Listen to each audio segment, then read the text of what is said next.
Okay, right. Welcome back, everyone. Really appreciate your support so far. We're so close. We've got 6.5 hours to go of the stream with £3,256, very specific, so far for the charity, which is a phenomenal amount of money as is. I mean, I'm just, but I think, to be honest, there are a few conversations today that have just the change that those conversations will make in people, I think, will outlast. I mean, you already heard from Justin, Walk and Talk for Men, which has been a phenomenal initiative for the community, was inspired off the back of this last year. If three other things like that are inspired off the back of this year, then that change is just as important as the money raised for charity. So thank you for all the support so far. Now, I've got a really special guest here because Ian and I go way back. And he's probably one of the first people I met in business. And we met in a dark, dingy room at the back of a golf club in something called BIN or something. I don't know. And he's been a great friend of mine since I got into business, and he's just a wonderful human being. So Ian Mclachlan from Floor by Ian. How you doing? Not bad, my friend. Not bad. It's very more lively than you are, probably. Yeah. Well, I mean, you're always on the hustle, man. You're always busy boy. Yeah. So, like, you're used to this. This is normal for you. Ducking and diving. Yeah, absolutely, man. Have you managed to find him yet? By the way, well, the blind man, the guy who's hustling, yeah. No, someone's trying to. Well, I'll find out more about that tomorrow. Oh, fine. Yeah. Keep me posted. Posted. Someone's messing with the wrong guy. I know that much. There you go. Look at that. A lot of love for Ian from our mayor that stalwart of the Market Square economy. He was there before it was trendy. He was there before there was a Market Square. I'm not that old. But no, I've got so much respect for you and your family. I've come very close to your family over the years. And I've seen Harry in particular just grow up.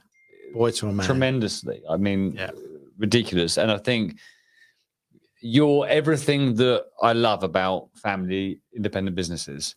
Like it's at the core of everything you do. So could you introduce a little bit about how you became a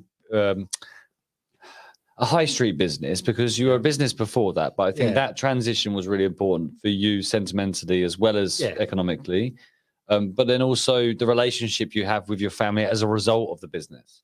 Yeah, well, I started the business basically because Harry and I worked man in a van, and proper man in a van, out of a little lockup, and I wasn't getting any younger, and I thought, well, at some point I'm going to want to retire, and I wanted something to pass on to my kids, Harry and Rachel.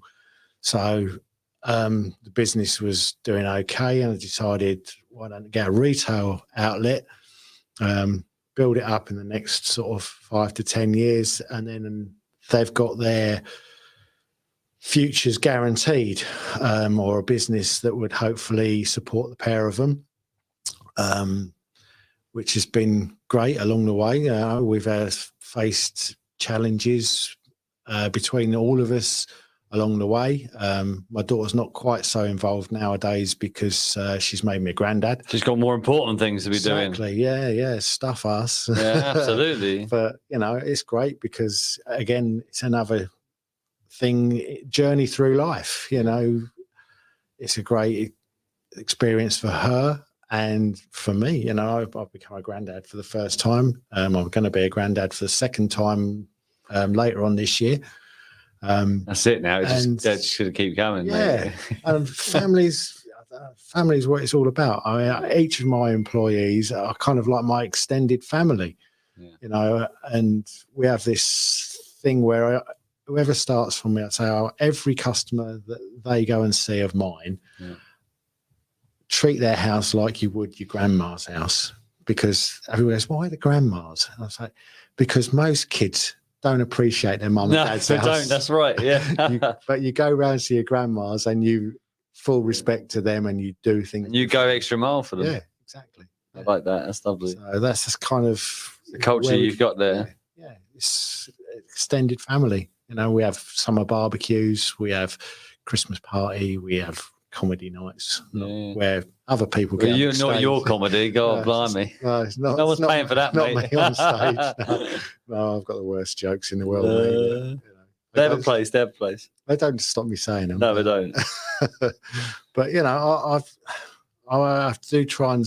I think humour is a great way of getting by some of the tough times, because we all have tough times in business, you know, and having a family there is a real help, because sometimes you can say stuff to them that you probably couldn't say to anybody else. You know, if you're having a particularly bad time with a certain customer or a certain issue, that other people might be a bit, well, it's nothing to do with me, but you've got that outlet there then to sort of say, oh, you know, well, what do you think? What would you do? You know, stuff like that. And having somebody there just to bounce an idea off, it's just gold. Yeah, and you also, I suppose, you have to make it work, because you can fall out, but your family, you've got to find a way to make it work, right? I honestly say, with 5 years, I think me and Harry have only had one time when we've actually turned around and had to walk away from each other. Oh, really? But, you know, which isn't bad in 5 years. Absolutely. That's not bad, man. So, you know, and you do have conflict of interests, but you do have to turn around and say, right, well, we can work it out, you know. And I think that's you've got to. You know, I am one of these people that I do say everything quite in black and white. But it's quite nice to sit there and say, I mean, I always say to everybody, you know, if you've got some way that you think this will work better, we can try it. Absolutely. You know, because there's certain times you're too close to a problem to see the solution to it. But, you know, it's, you have to. Some of all parts, right? That's the beauty of the operation you've got. And I know also with young Harry, which I think has been a real success story for you. And obviously, you know, Ian, just as equally as passionate about giving young people opportunity.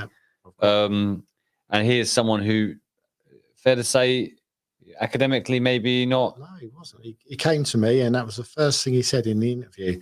He goes, I haven't got very many written qualifications and stuff like that. And I've blatantly said to him, I don't need a mathematician. No. I don't need somebody who's going to write an essay. I need someone who's going to listen and be good with their hands.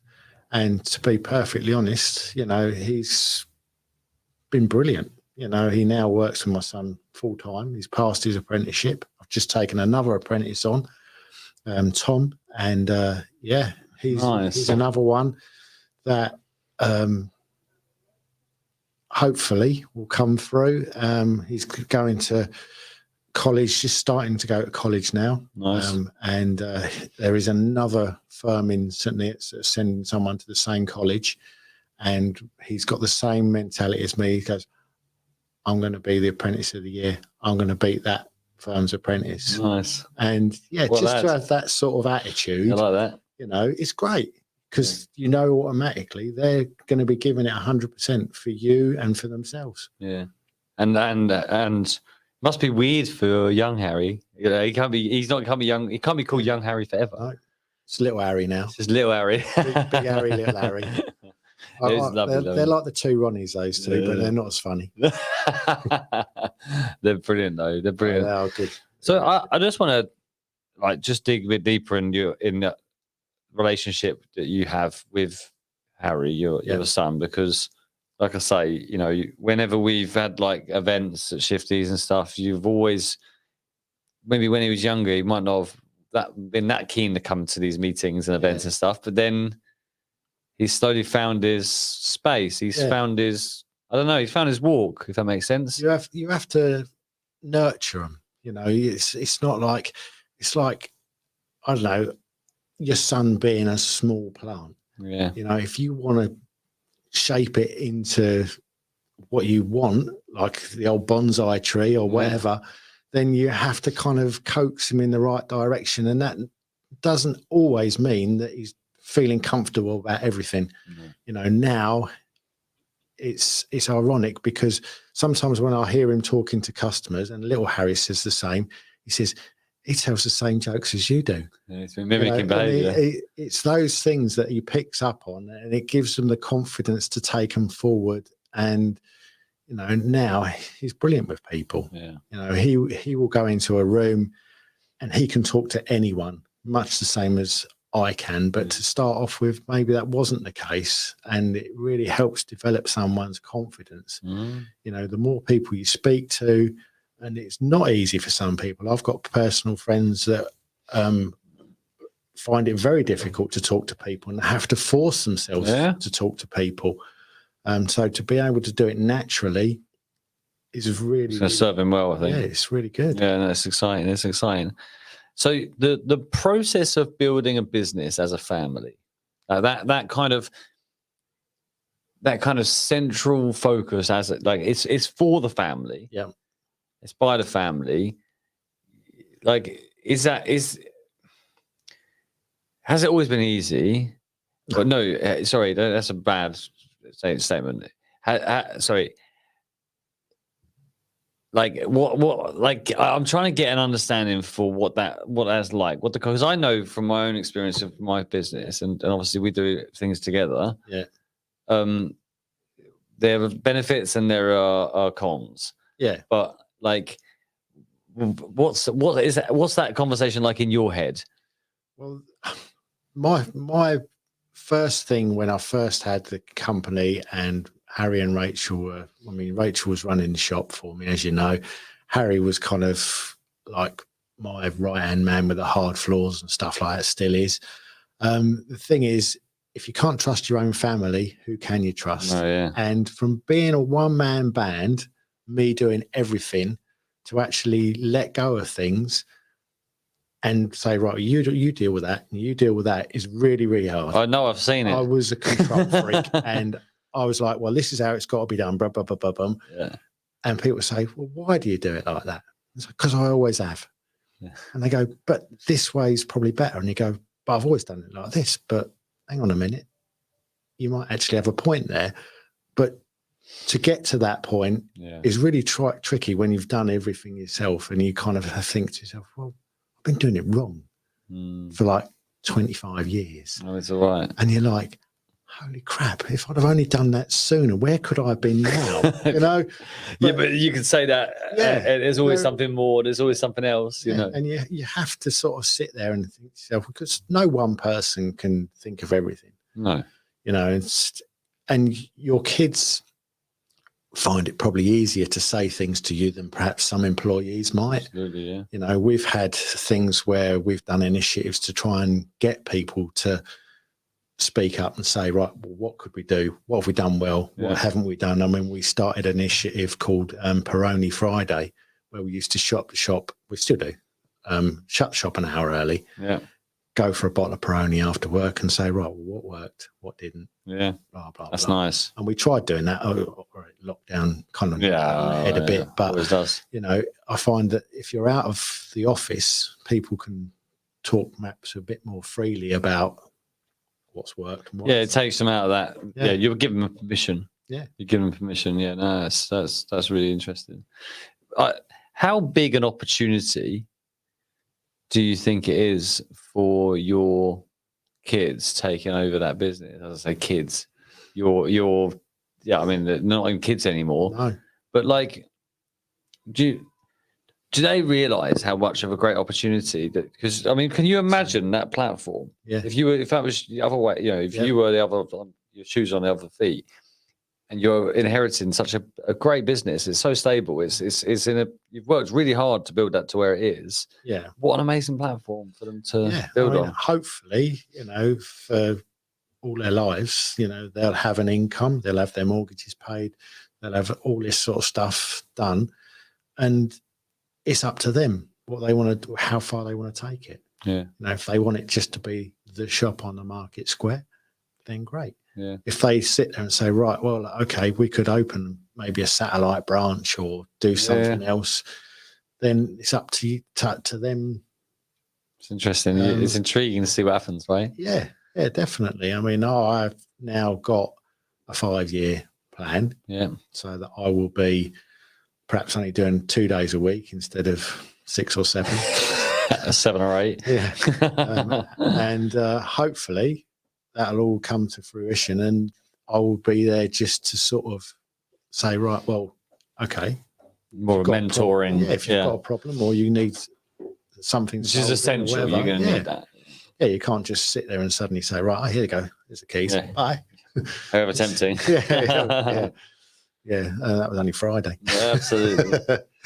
That's beautiful, man. No, well done, man. I think I've seen you grow. I've seen it happen. I've seen it grow, and I just think it's phenomenal. And it's just, again, it's the epitome of a fantastic family business, and that's, again, business bringing family closer together. Yeah. Not divided apart. I don't understand that. I don't get it unless your family fundamentally has poor foundations. Yeah. Then I don't see why the connotations around don't do business with family. I'm like, do business with family. Definitely. No, great opportunity. Definitely. If I was to sit there and say, right, how many parents out there have got like kids in their mid-20s, do they see them 5 or 6 days a week? Better not. No, better not. What an amazing thing. I bet some people only see them maybe once, twice a week. I see my kids 5, 6 days a week. Yeah, because must have had dismay at work and stuff like that, and they're probably really bored by now. Fed up with you, mate. Yeah, that's it. They'll probably be nailing the lid down on the coffee. Man. I think it's amazing. So I'm trying to think of the phrase. Someone said to me one day, they said, you have great relationships with, you want to create things together. Yeah. I think that's like the ultimate relationship, is when you're creating something together. Like, you can entertain someone's presence and they're friends. Yeah. That's fine. But true, meaningful relationship is about creating something together. Yeah. I think that business is an ultimate kind of version of that. Yeah.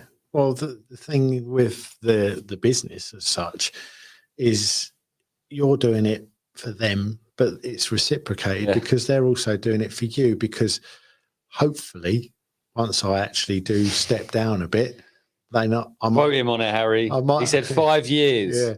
They might actually turn around and say, oh, he's built it up a bit. We'll give him a few quid here and there, pay for him in the old mental home, when I get to sort of dribbling down the old chin and everything else. But they look after you, man. You got a wonderful family. I just see Jean-Luc, my 8-year-old, recently told me, when you die, I'll get your company. Yeah. Well, yeah, it's kind of how it works, mate. Yeah. So I just want to talk, because I've got 5 minutes left with you. I don't know if you heard, I had Lynette on earlier, and I know you know Lynette and Lex. Yeah. We had I still remember a conversation me, you, and Lex had around a table around just his. I think we were both in awe of just his relentless. Yeah, it was charity work. Charity work is phenomenal, but you yourself, you do a lot of work locally. You don't have to be asked twice. I don't think you have to be asked once. You see something, you see injustice, you see challenge, and you're brilliant at standing up for it. I mean, the recent one you did with Mike, was phenomenal. And can you just tell everyone a little bit about that? Well, basically, it's for my friend's daughter. My kids used to play with her when they were younger, and she got a thing called chronic regional pain syndrome, which is where your brain tells your body that it's in pain. Her foot swelled up, that it was massive. I mean, it was bigger than a football. It split open a few times. At 16 years old, she told the doctors, I can't live with this anymore. I want it taken off. It was only when she got sepsis the 3rd time, and it did kill her. Wow. But they brought her back, unfortunately. It was only then that they decided that they're going to take the foot off, and she's now amputated below the knee. And she wanted a prosthetic leg, but she was, being a young girl, she's only 20. She wanted toes that she could paint. Absolutely. She wanted to look like a young lady. Yeah. So she needed money for this prosthetic leg because the government would only pay for a basic one. Yeah. So we set about trying to raise the money for her. Me and Michael, brave Michael, he's the only one foolish enough to put up with my jokes for 24 hours. Did a 100k non-stop walk and raised the money that she needed for that. Consequences now, she's now in halfway house between the hospital and homes getting rehabilitation and stuff. Huge for her, right? Yeah, massive. It's been a problem getting her out of the hospital because she's been on drugs, various different drugs for 10 years. She's morphine dependent because of the pain. So they've got to gradually wean her off that.